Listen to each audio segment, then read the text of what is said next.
ಗಾದೆಯನ್ನು ವಿಸ್ತರಿಸಿ ಬರೆಯಿರಿ. ಗಾದೆ ಮಾತು ತುಂಬಿದ ಕೊಡ ತುಳುಕುವುದಿಲ್ಲ. ವಿಸ್ತರಣೆ. ಗಾದೆ ವೇದಕ್ಕೆ ಸಮಾನ.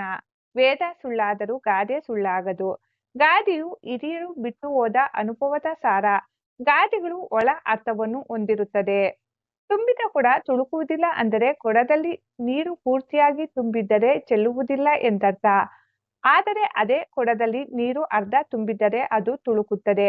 ಇದರ ಒಳ ಅರ್ಥ ಏನೆಂದರೆ ತುಂಬಿದ ಕೊಡ ಚೆಲ್ಲದ ರೀತಿಯಲ್ಲಿಯೇ ಒಬ್ಬ ಜ್ಞಾನಿಯು ತನ್ನ ಹೆಸರು, ಕೀರ್ತಿ, ಸಾಹಸ, ಸಾಧನೆಗಳನ್ನು ತಾನೇ ಪ್ರಚಾರ ಮಾಡುವುದಿಲ್ಲ. ಅವನು ಪ್ರಚಾರ ಪ್ರಿಯನಲ್ಲ, ಆದರೆ ತನ್ನ ಸಾಧನೆಗಳಿಂದ ಜನರೇ ತನ್ನನ್ನು ಗುರುತಿಸುವಂತೆ ಮಾಡುತ್ತಾನೆ. ಅವನಲ್ಲಿ ಸ್ವಾರ್ಥವಾಗಲಿ ಅಹಂಕಾರವಾಗಲಿ ಇರುವುದಿಲ್ಲ. ಅರೆಬರೆ ತಿಳಿದವನು ತನಗೆ ಅರ್ಧಂಬರ್ಧ ತಿಳಿದ ವಿಷಯಗಳು ಸಂಪೂರ್ಣವಾಗಿ ಗೊತ್ತಿದೆ ಎಂಬಂತೆ ನಟಿಸುತ್ತಾನೆ. ತಾನೇ ಜ್ಞಾನಿ ಎಂಬ ಅಜ್ಞಾನದಲ್ಲೇ ಇರುತ್ತಾನೆ. ಇವರು ಪ್ರಚಾರ ಪ್ರಿಯರಾಗಿರುತ್ತಾರೆ. ಅಹಂಕಾರಿಗಳು ಮತ್ತು ಸ್ವಾರ್ಥಿಗಳಾಗಿ ಬದುಕುತ್ತಾರೆ.